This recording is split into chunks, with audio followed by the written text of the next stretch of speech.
ಎಲ್ರಿಗೂ ನಮಸ್ಕಾರ. ಸೊ ಚೈನಾದಲ್ಲಿ ನಾನಿರುವ ಸಿಟಿಯಲ್ಲಿ ನಾನು ನಿಮ್ಗೆ ತೋರಿಸ್ತಿರೋ ಫಸ್ಟ್ ಮಾಲ್ ಇದು. ಈ ಮಾಲ್ ಹೆಸರು ಜಾಂಗ್ಡಾ ಇಂಟರ್ನ್ಯಾಷನಲ್ ಮಾಲ್. ಈ ಮಾಲ್ಗೆ ನಾನು ಫಸ್ಟ್ ಟೈಮ್ ಬಂದಿದ್ದು ಅಂಡ್ ಈ ಏರಿಯಾಗೂ ಕೂಡ ನಾನು ಫಸ್ಟ್ ಟೈಮ್ ಬಂದಿದ್ದು. ಏರಿಯಾ ಫುಲ್ ಸೈಲೆಂಟ್ ಆಗಿತ್ತು ಅಂಡ್ ಬಿಲ್ಡಿಂಗ್ಸ್ ಕೂಡ ಸೂಪರ್ ಆಗಿತ್ತು. ಈ ಮಾಲ್ ಬಗ್ಗೆ ಹೇಳ್ಬೇಕಂದ್ರೆ ಮಾಲ್ ಎಂಟರ್ ಆಗಿದ ತಕ್ಷಣನೇ ಯಾವುದೋ ಒಂದು ಫೇರಿ ಲ್ಯಾಂಡ್ಗೆ ಎಂಟರ್ ಆದಂಗೆ ಇತ್ತು. ಈ ಮಾಲ್ದು ಫುಲ್ ವಿಡಿಯೋ ನಾನು ಯೂಟ್ಯೂಬ್ ಅಲ್ಲಿ ಅಪ್ಲೋಡ್ ಮಾಡಿದ್ದೀನಿ. ನಿಮ್ಗೆ ಇಂಟ್ರೆಸ್ಟ್ ಇದೆ ದಯವಿಟ್ಟು ಒಂದ್ಸರಿ ನೋಡಿ. ನಾವು ಫೋಟೋಶೂಟ್ ಮಾಡೋ ಟೈಮಲ್ಲಿ ಚೈನೀಸ್ ಹುಡುಗಿರು ಬಂದು ನಿಮ್ ಜೊತೆ ಫೋಟೋ ತಗೋಬಹುದಾ ಅಂತ ಕೇಳಿದ್ರು. ಅದಾದ್ಮೇಲೆ ಅವರಿಗೆ ಕನ್ನಡ ಮಾತಾಡೋಕೆ ಹೇಳಿದೆ. ನಿಮ್ಮ ಕೈ ಶೋ ನಮಸ್ಕಾರ.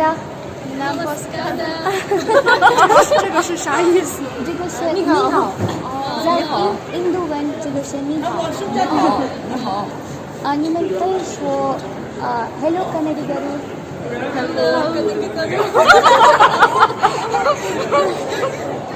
hello ಕರ್ನಾಟಕ ಜನ.